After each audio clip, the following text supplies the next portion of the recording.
Before we begin, in today's video I am planning to show you a lot of Android applications for a certain type of kids watch. I would be, however, very grateful to hear your opinions.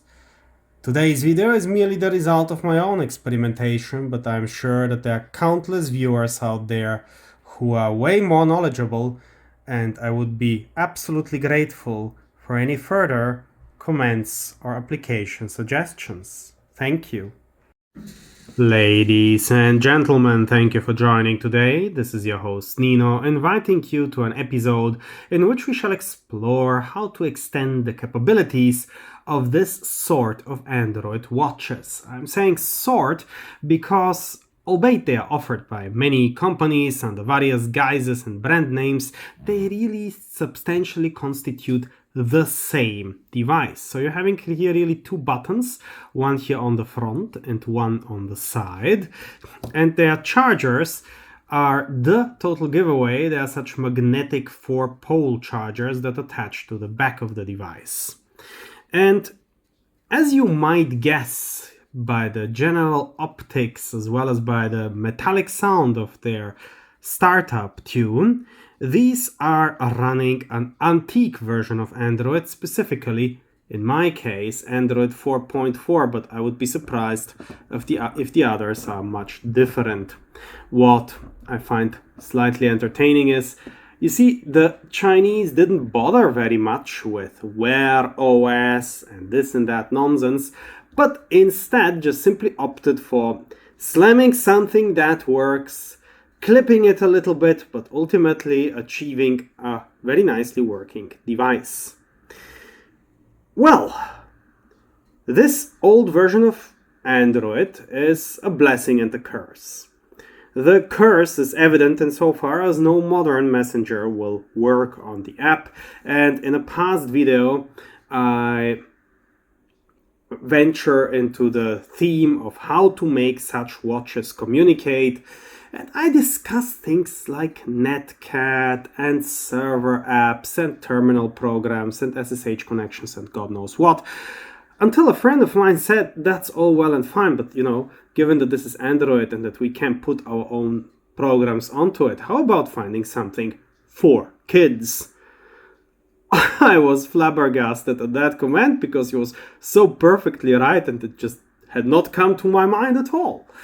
So this is what today's episode is about. I found a couple of nice children's applications that can be put on the watch and that will work within the narrow confines we're dealing with. First of all, it is old Android, so version 4.4. And second of all, it is 32-bit. You cannot use any of those Android 4 point something applications that are for ARM 64-bit. That unfortunately nukes a lot of nice things. Nonetheless, if we go over here, let me just briefly demonstrate again where from to catch things. Nonetheless, a couple could be found, and this is how you would be going about installing them. So you go to Settings, and there, a little non-obviously, under Clear Tools, you are having a File Explorer. And if you go into the File Explorer and into Local, you shall find the Download folder. And it is in the Download folder that these applications can be found. That is, provided you have placed them there previously on a computer. So, what can we have? Let's have a look at it. Now, one of the funny things which are pre-installed and sometimes don't work, here certainly don't work, is the Steps application. This is supposed to measure how many steps you went today, but for the lack of a sensor, it can't. So that's one application minus, but let's now go to the applications plus. So one thing you might consider putting on the phone. That's optional, but gives you a lot more control. It's the so-called shortcut creator that you can see here on the left. That's an app that is giving you access to control elements that you otherwise wouldn't be having. For instance, here to the applications, and if I go to some application and decide I want to uninstall it, then I would be just clicking on it, scrolling down, tapping the eye, options, and then I could uninstall it, right? Just demonstrating this for the sake of completeness. You saw where from to install things, and now you see also how to uninstall them. And I will leave out all of those like more serverish things and want to go straight into the more child-friendly things. I still do believe that basic, that is RFO Basic for Android by Paul Laughton, to be a very nice completion to this watch. You will find that program if you look for com.rfo.basic. Paul Laughton is a pioneer in the area, and he has created an indeed very lovely interpreter. And if you permit me to just briefly open a program, so load, and then I think it was in the hello buzz. So you're seeing here a program that is just saying hello and then printing the square numbers from 11 till 20. So that's not just lovely, but also practical, because in reality with a basic interpreter you can do everything that you would otherwise do with a scientific calculator. So that certainly is a nice addition to have. And I will be showing you all of those apps in such a fashion that I'm just telling you the names. You can pick them up from the provider of your choice. You know, these places change. Look for an old enough version, but these are things that certainly will work. Next, we're having K9 Mail. This is a very well-known open source mail client. I am not very keen on opening it. Or maybe let me open it that way because, you know, for privacy concerns.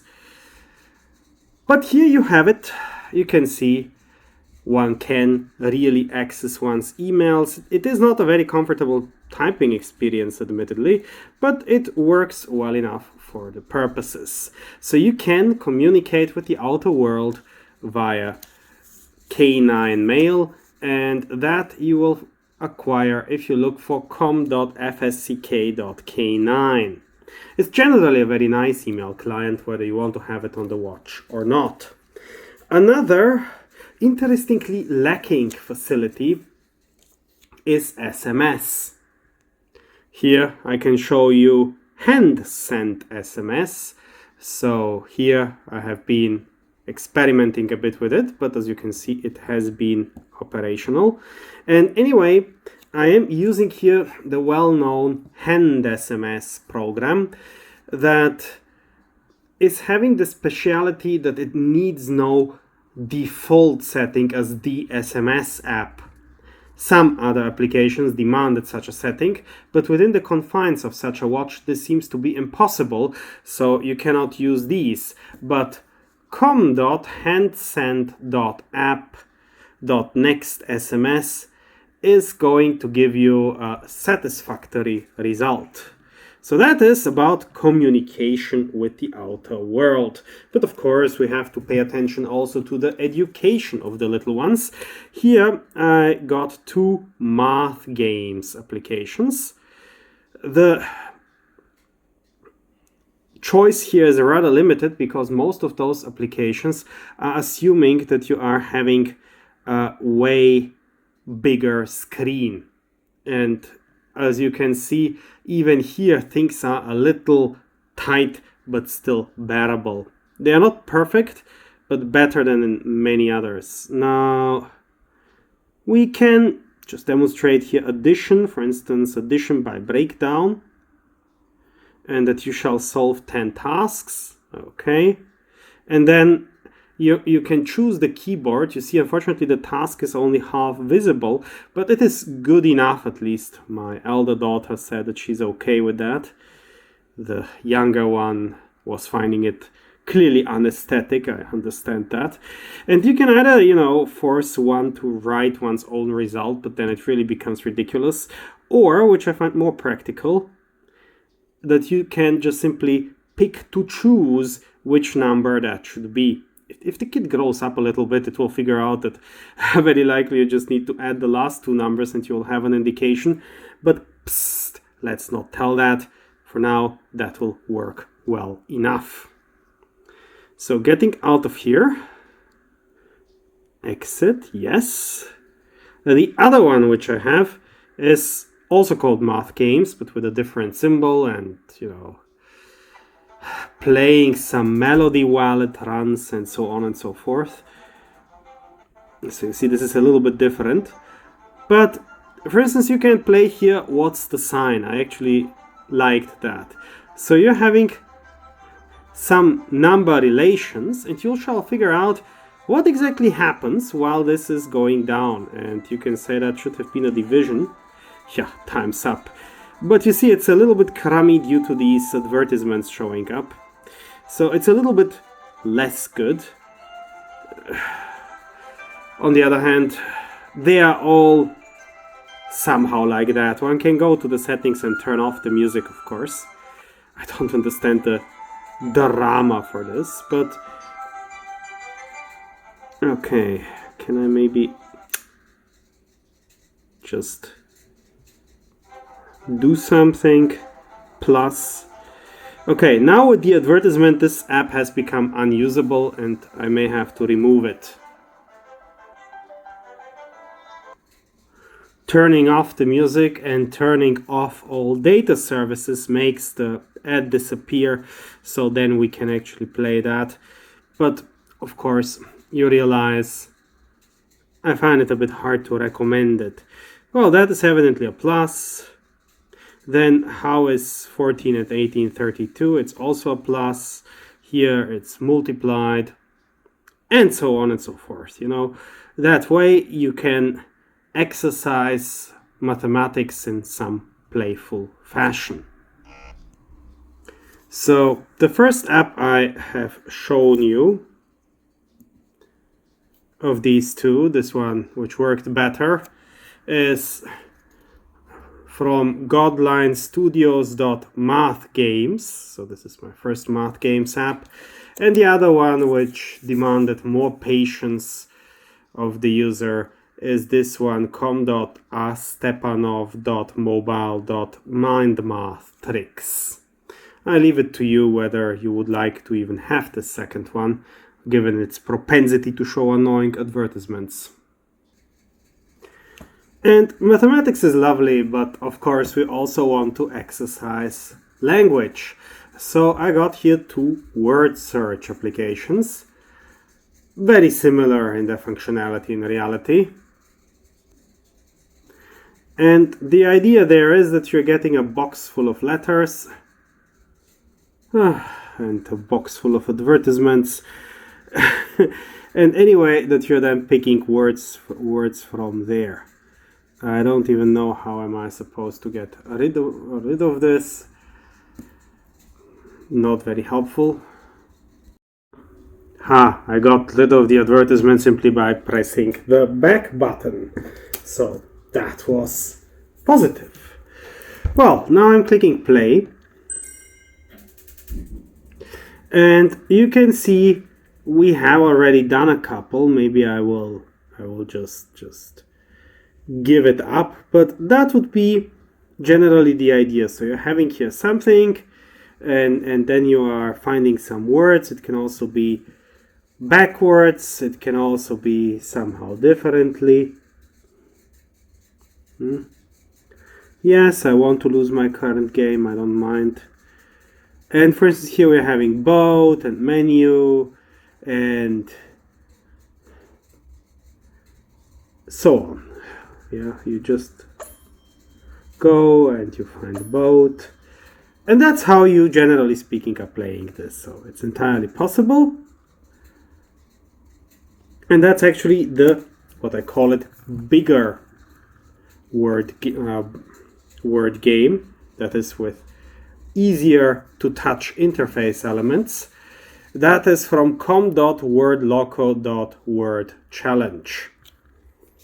The smaller word game, if you will, is this one right here, which needs longer to start up. Anyway, it is called com.mobilegame.wordsearch. So that is the alternative word search game.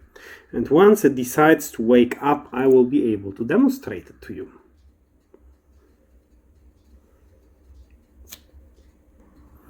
Alright, you're then placed into some sort of level editor. And we can tap then our level and start from there somehow. Hey, come on. Chapter locked. Well, fortunately. Okay, and you see I'm having here again oven and pay and so on and so forth, and toy. So one can also pick words in the diagonal. The question is that sometimes the user interface is not even working very well. Not Ovena, but Oven. You see, it's difficult. Compared to the kids, my fingers are so awfully fat. But anyway, that way one can search words and do whatever there one wishes. Onwards, I'm having two further word games, which I honestly somehow like more than the first two ones. The one is called Letterbox. That's really a game for little kids.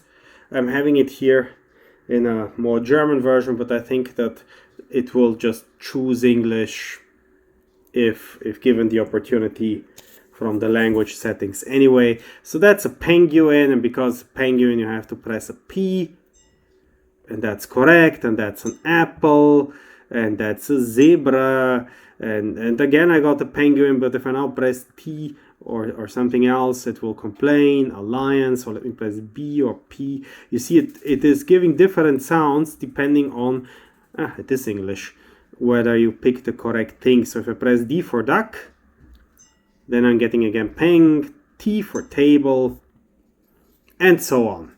I actually like it, and frankly speaking, my younger daughter also likes it because it is, easier to comprehend and execute when you're just learning the alphabet.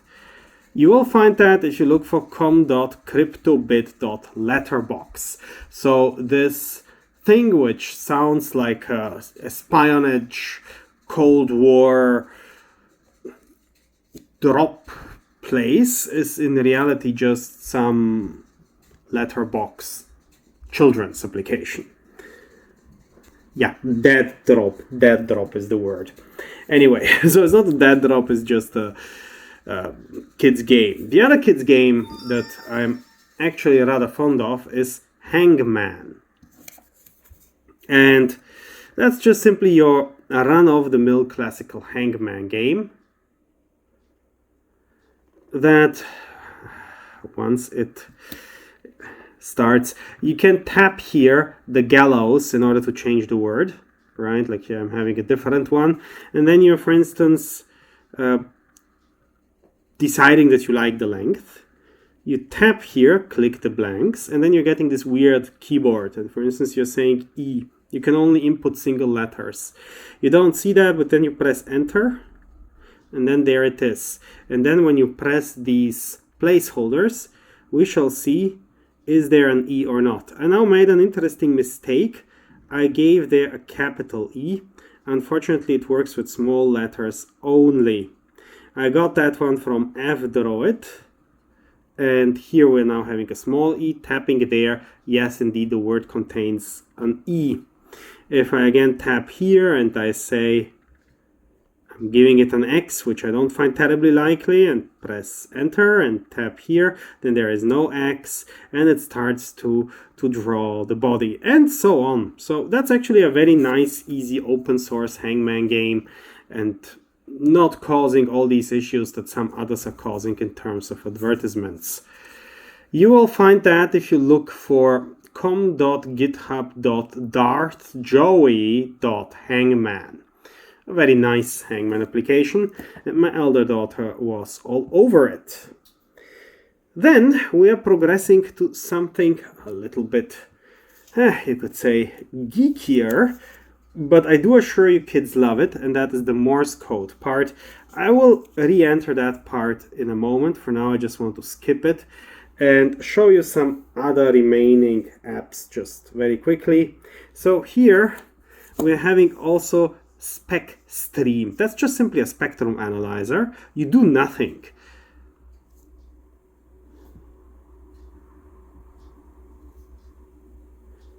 But once you start it up and make any sound, then you see how it will be turning it into an image. And that is something which kids find lovely too. You shall find that analyzer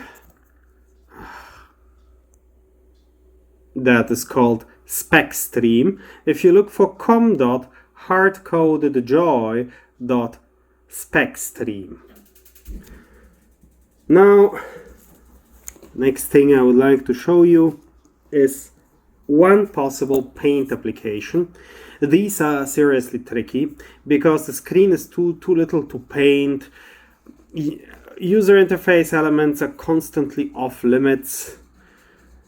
And frankly, I don't yet have a very good paint app, but acrylic paint seems to work satisfactorily. Now if I start it, it starts reasonably swiftly, and there you're having a pen and a rubber, and you can, draw things here. Can I actually draw a smiley? I'm not even sure with my fat fingers. It doesn't seem to know for sure what to do. That's the best smiley I can do. I think that's a very good evaluation of how I feel about this app.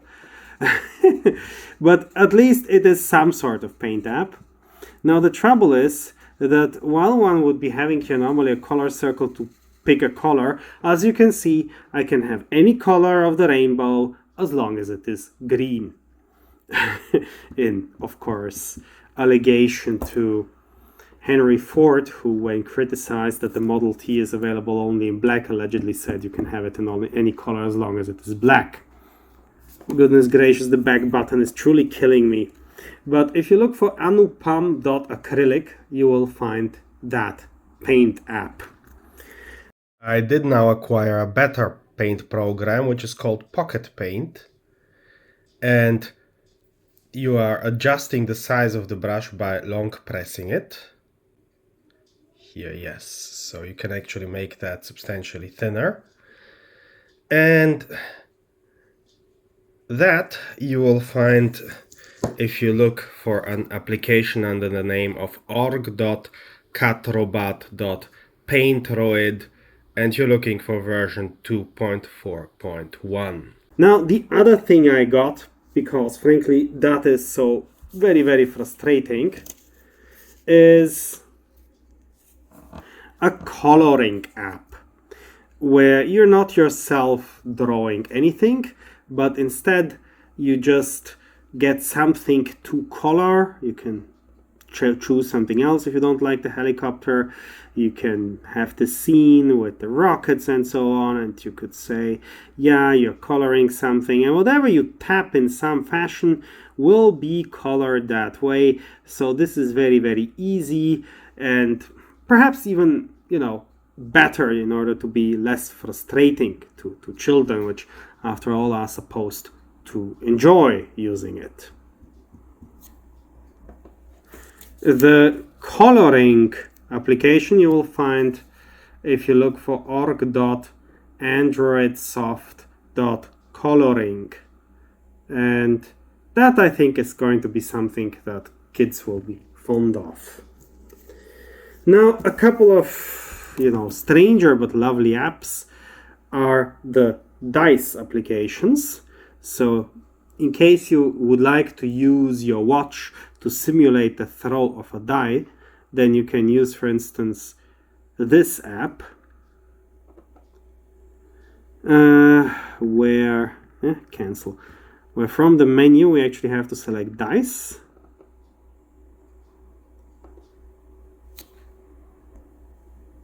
But I really have to pay attention to get dice. Okay, and here you are getting just by default a die with 6 faces, and you can then simply say roll, and it flashes by a little bit and gives you the result of a die roll. That's reasonably practical.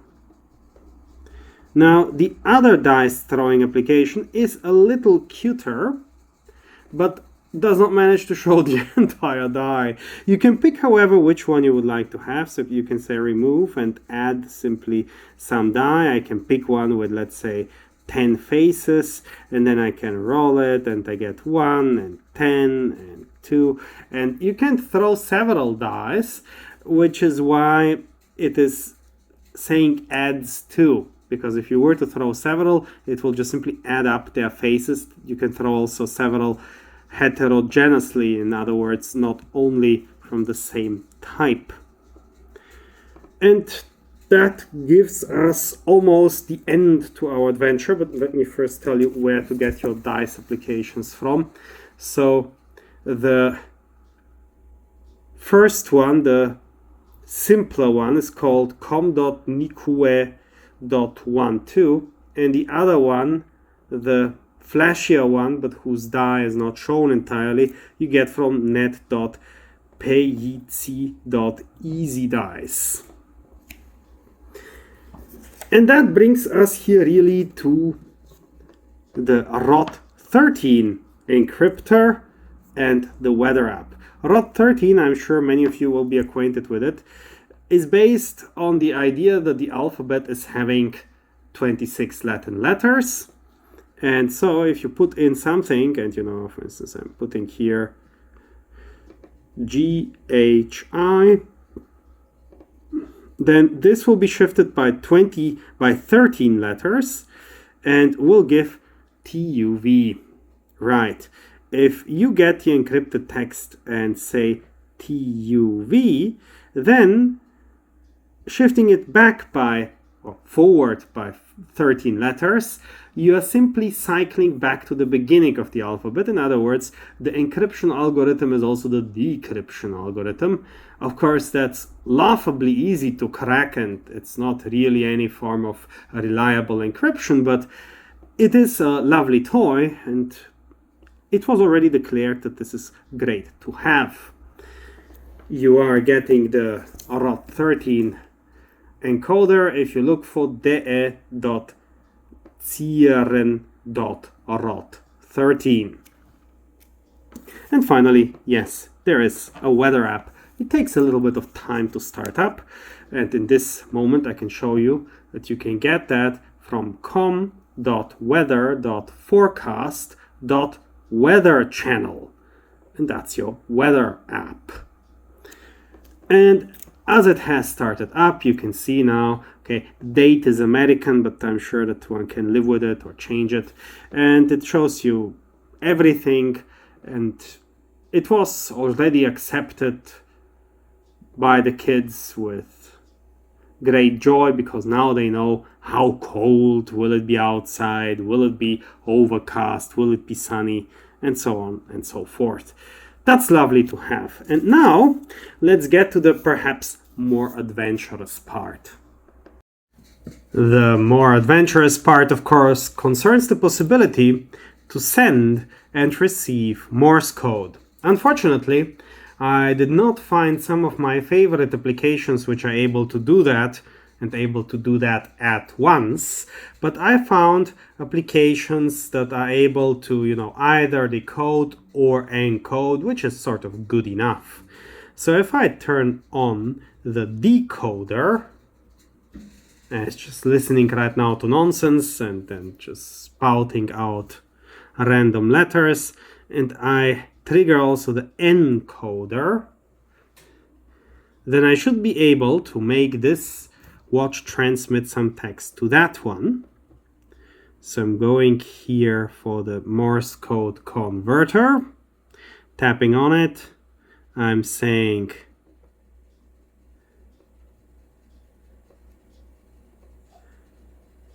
hello there.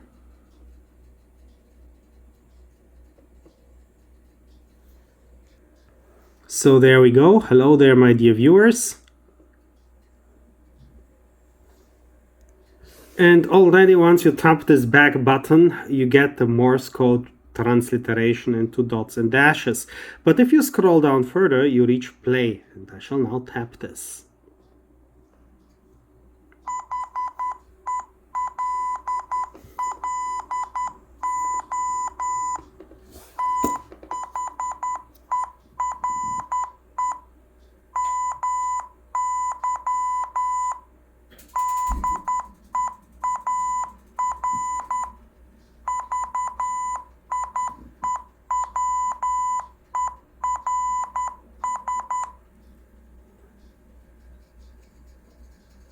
So as you can see, it botched the beginning, but then once it picked up the transcoding speed, it's always 10 words per minute, it was able to decode just nicely.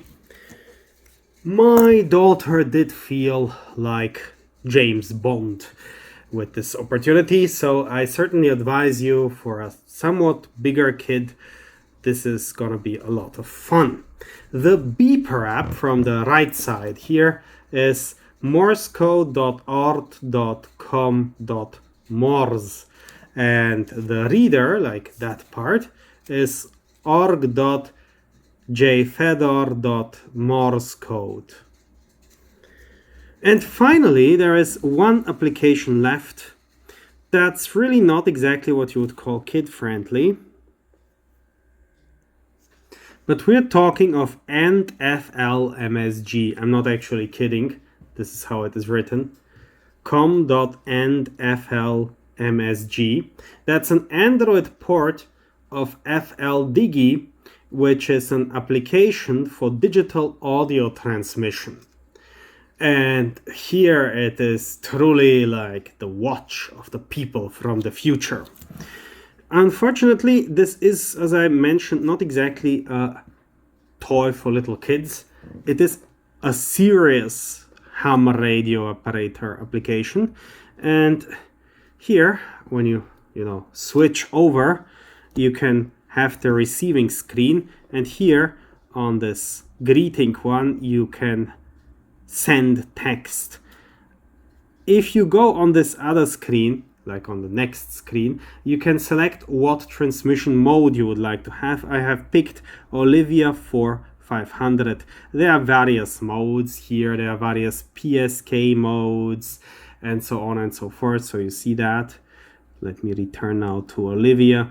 And you may experiment what works best on your watches. And as you can guess, one can write here a message and it will be beeped out and received. Let me demonstrate that to you. We shall once again transmit hello there, my dear viewers. You just see the viewers left, and I will now simply click on send text.